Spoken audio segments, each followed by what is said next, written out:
Hello বন্ধুরা, সবাই কেমন আছো? আশা করি সবাই ভালো আছো। আমিও চলে এসেছি তোমাদের কাছে একটা নতুন রান্না নিয়ে। আজকে বানাবো একদম অন্যরকম স্টাইলে কষা মাংস।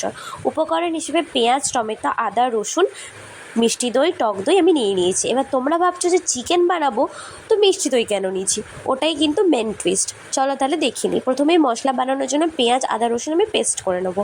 তারপর যে কড়াইতে তোমরা রান্না করবে সেই কড়াইটাই নেবে মাংসটা ম্যারিনেট করার জন্য। এর একটা রিজন আছে, চলো আস্তে আস্তে বলছি।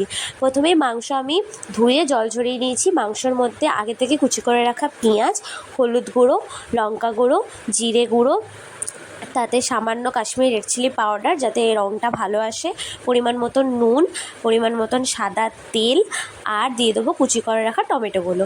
দিয়ে তার মধ্যে দেবো ছোটো ছোটো পেঁয়াজ। এই পেঁয়াজগুলো বাজারে খুব উঠেছে এখন, তো এগুলো তোমরা দিতে পারো।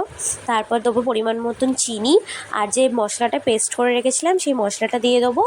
আর দেবো হচ্ছে যে টক দইটা নিয়েছিলাম পরিমাণ মতন টক দই, আর দেবো 1 চামচ মিষ্টি দই। আমি বলছি শোনো, মিষ্টি দই দিয়ে তোমরা চিকেনটা বানিয়ে দেখো, দুর্দান্ত খেতে হয়েছিল। আমিও এক্সপেরিমেন্টাল হিসেবে এটা ট্রাই করেছিলাম, এতটা যে খেতে ভালো হবে বলে আমি ভাবতে পারিনি, তাই তোমাদের সাথে এটা আমি শেয়ার করলাম। তারপরে মাংসটা ম্যারিনেট করে আমি আধা ঘন্টার জন্য রেখে দেবো। যেহেতু আমাদের বাড়িতে সবাই আলু খায়, আমি ওপর থেকে আলুগুলোও দিয়ে দিয়েছি।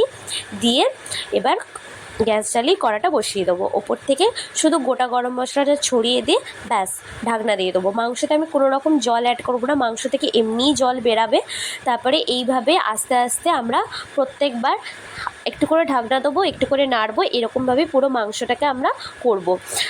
মাংসটা ভালোভাবে কষাতে হবে, ততক্ষণ পর্যন্ত কষাতে হবে যতক্ষণ না তেল ছেড়ে আসবে। আমি পুরো মাংসটা কিন্তু এভাবেই পুরো ঢেকে ঢেকে করেছি। দেখতেই পাচ্ছ কি সুন্দর তেল ছেড়ে এসছে। এভাবেই পুরো মাংসটা করবে। এবার তোমরা যদি কেউ কষা কষা না রাখতে চাও তো তোমরা জল অ্যাড করতে পারো। আমরা কষা কষাই রাখবো, ওই জন্য আমি আর কোনো রকম জল দিইনি। এভাবেই পুরো মাংসটা সিদ্ধ হয়ে গেছে খুব ভালো মতন।